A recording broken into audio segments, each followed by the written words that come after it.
Steve just walked out of a board meeting muttering, "I'm gonna bomb this client call." His nervous system heard that as a direct order and adjusted his heart rate, his cortisol, and his attention to match the failure program. Most people think self-talk is just venting, but your brain treats every repeated phrase as a hardware instructor.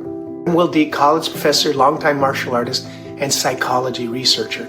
And your hardware, it's running commands I guarantee you never authorized. And the next few minutes, I'm going to show you exactly how to intercept them before your body acts on them. Now, Steve just left that tense board meeting. His mind is still racing through unfinished tasks. But his 8-year-old daughter, she's waiting in the other room for him to help with her homework. He mutters, "I always mess this up," under his breath, while he storms off to the kitchen. His shoulders are tight and his breathing is shallow. This isn't reflection. His meat suit is running a stress program because his brain, it never received the all clear that the threat ended. Here's what's happening under the hood. When Steve checked his inbox after the meeting, his brain didn't see a task list. It saw a threat, and his nervous system scanned for an exit. And since it found none, his default mode network stayed active. That's the part of your brain that loops self-referential thoughts when it's supposed to be resting. Now that's why he's standing in the kitchen, arguing the board meeting over and over in his head, while his daughter, she just waits in the other room, thinking he's just unwinding when he's actually rehearsing the threat on repeat.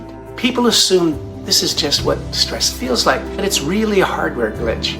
And the glitch is running on a command line most people don't even realize exists. The command line is the phrase Steve mutters without thinking. The one I guarantee you mutter too. The one that starts with "I always" or "I never" and sounds so true you don't even notice it anymore. Your brain doesn't know the difference between a thought and an order. And that's the core problem.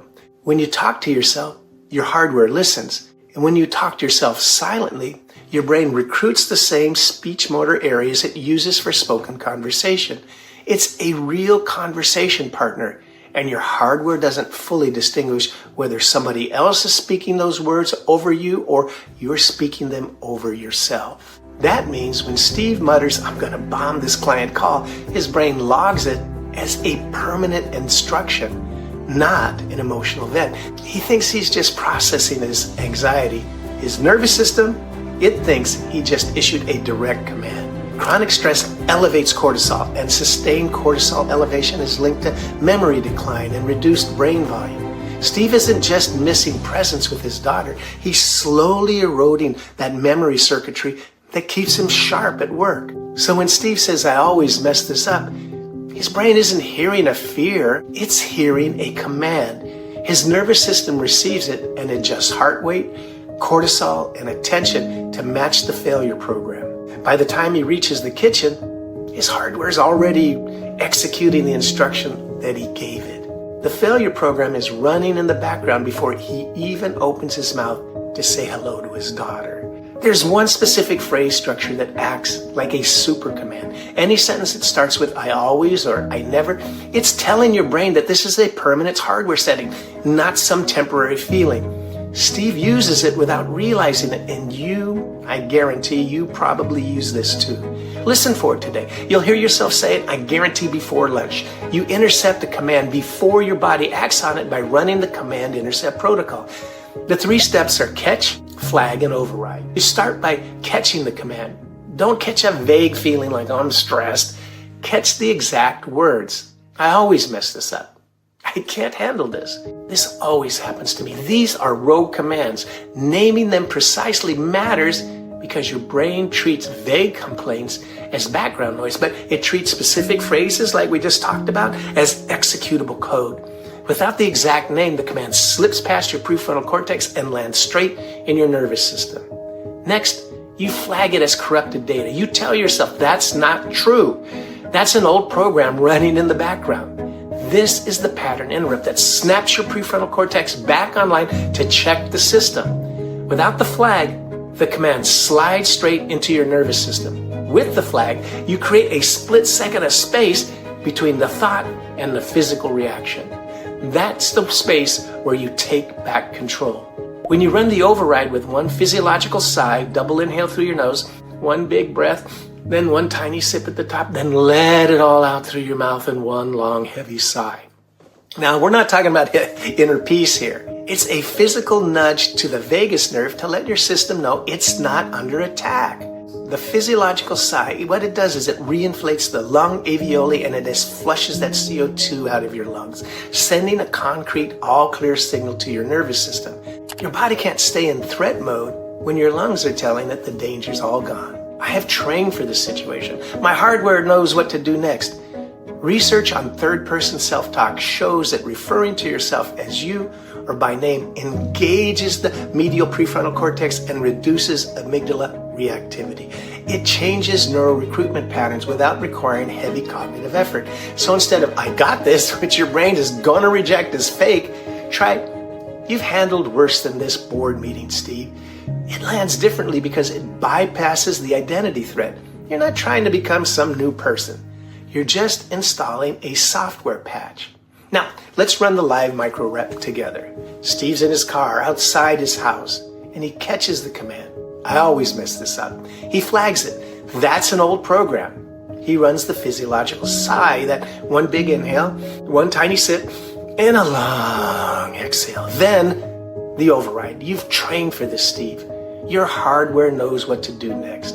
Then rate how back online you feel from 1 to 5. Now, this rating is a deliberate pattern interrupt. It pulls your prefrontal cortex back online so you can verify that shift. Don't skip the rating. It's the moment where you prove to yourself that change actually happened. Now, the mistake most people make is trying to believe that replacement phrase. You don't need to believe it. You just need to stop the old command from reaching your nervous system. Belief comes later because the protocol works on mechanics, not faith. Steve leaves the office the next day. His DMN tries to launch the rumination loop, but he catches it, flags it, and runs the override. By the time he greets his daughter, his hardware is no longer executing that failure program. His shoulders drop and his breathing deepens. He's back online. His daughter looks up from her homework and sees him actually looking at her, not through her, but at her. You see, that's the difference between a brain that obeys old commands and a brain that follows new ones. We're not talking about positive thinking here or manifesting. It's about stopping corrupted data from reaching your nervous system.